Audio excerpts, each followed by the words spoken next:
Szánföldi falu tételi lakóinak a többsége a fővárosban dolgozik, vagy a környéken gazdálkodik. Csiszár Tamás, aki tanult mestersége szerint új ruhakészítő, se nem szánt, se nem var. Vásárolt egy 20 hektáros területet egy halastóval, abból szeretnék kifogni az aranyhalat. Régi álmom és vágyam volt, hogy egy horgászó partján lakjak, és hát ez egy formai valósult, hogy sikerült megvásárolni ezt a horgászatot. A 4 gyerekes nagytartsai család apraja nagyja kapásra vár. Oszlácsúr civilben, azaz mundérban katonatiszt, végében pedig horgás. Van főzési lehetőség, de ezt még nem próbáltuk ki, pedig ugye nagyon szalad, és mi szeretnénk horgászni. Ennyi a horgászat, mennyi pedig a horgászat? 3044 pedig a horgászat. Ebben benne van 3 nemesfalat, olyan megosztásban, hogy 2 pont, egy amúr, vagy 2 amúr exportál, és ezen kívül egy 3 kg egyéb halasztásokat rendszeresen telepítünk,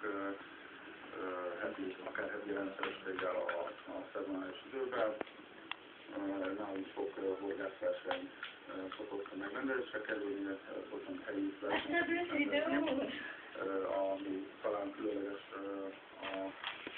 ezek közül a téli horgászverseny. Ez egy speciális vízforgatót használnak, amely nem engedi befagyni a tó lerekesztett részét, viszont nem darálja le a pontyot, amúrt, csukát, keszeget és kárászt. A helyi iskolák, illetve a környező településekről iskolák elég volt neki. Hozzánk, ezt mi annyiban támogatjuk, hogy ezért ellenszolgáltatást nem kérünk, tehát ingyenesen felajánljuk a területet. 160 gyereket szoktunk én minden évben kijönni, és különböző akadályokban vesznek részt, vegyesják, alsó földső.